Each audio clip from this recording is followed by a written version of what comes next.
I expected it. I freaking expected an ending like that. I called it many weeks back, and I saw it coming, but that ending, I didn't see coming. Like, the exact moment at the end, that big freaking reveal that just opened up everything, and you're thinking like, what? Exceed rank number 1. That Shrine Princess was a freaking old god. What? I mean, the signs were there if you think about it. Shrine Princess, since a Shrine Maiden would have to be a god, but oh my god, what?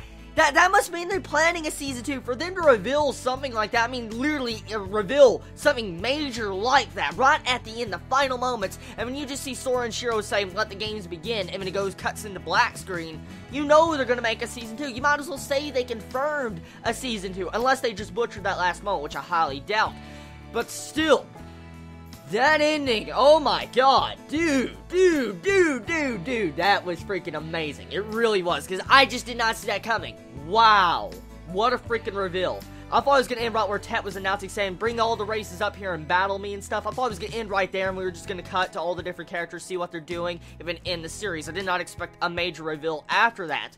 Speaking of Tet, okay, the god, the one true god, I want to talk about something, okay? As a couple of reviews back, I talked about pretty much if they were to get all the race pieces, if Sora Shiro were to get every single individual race piece, that would mean that all the different races could kill each other, and it would be just like it was before Tet, the one true god, changed everything and made everybody have to play games to decide what they get.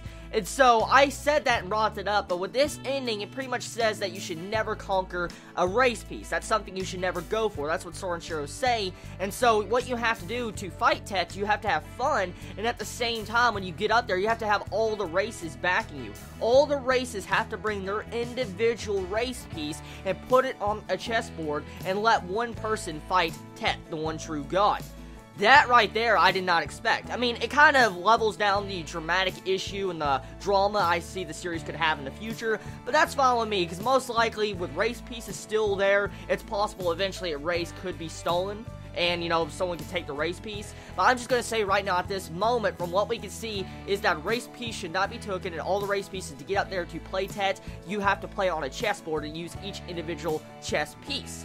Which I was shocked about. I really was. It was all there. All the signs were there for the game that Tet would play against in the final victor. Because, I mean, we even saw a chess match with, you know, Tet right at the beginning of the series.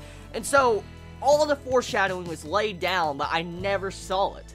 That is really good. That's really good. I mean, foreshadowing is meant to not understand what is going to happen next. For instance, you should not recognize it's foreshadowing. And I feel like that was a proper job done to the foreshadowing in this series.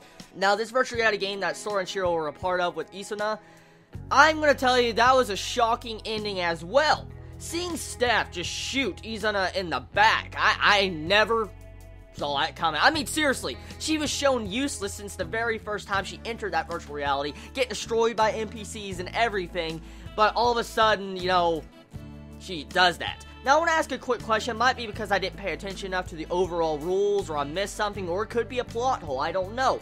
Now, Steph, as we could see, was holding an NPC. She was wrapped her arms around an NPC, and she shot Izuna in the back and won the game.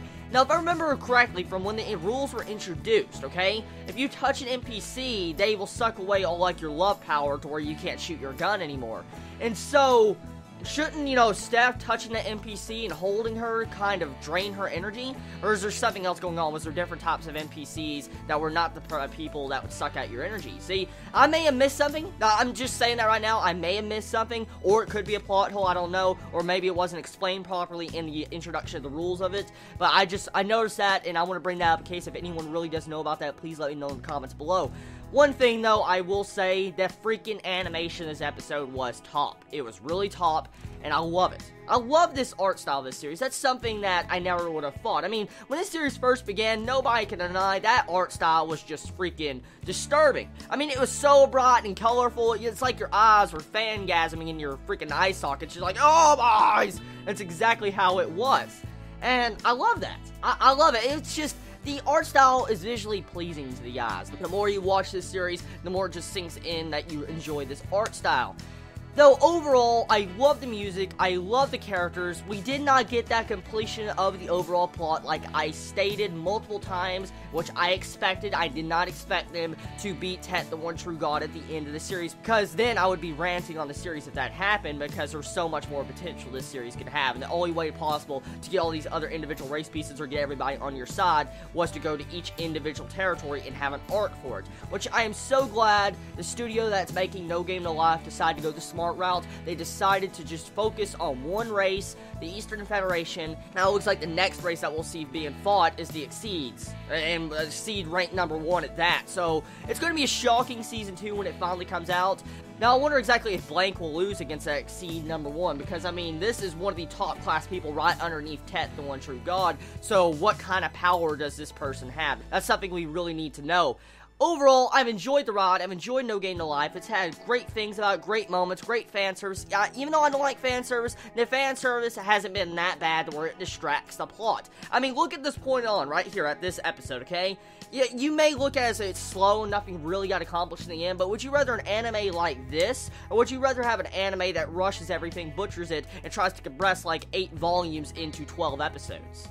Yeah, No Game No Life didn't do that. I'm willing to bet it only compressed about 2 or 3 volumes in this entire arc, which I am fine with. It seems a little bit fast, but I feel like this series had the proper pacing and proper build-up and the proper character development for each individual character. So everybody, this is going to conclude my final review of No Game No Life. I have enjoyed the ride. Please, everybody, let me know your honest opinions about this series. Would you recommend this series to other people? Would you say this series is not good? Do you think this series deserves the hype it has received? And are you waiting for a Season 2 of this series? Please let me know in the comments below. I love all of you so much. And everybody, Chibi out.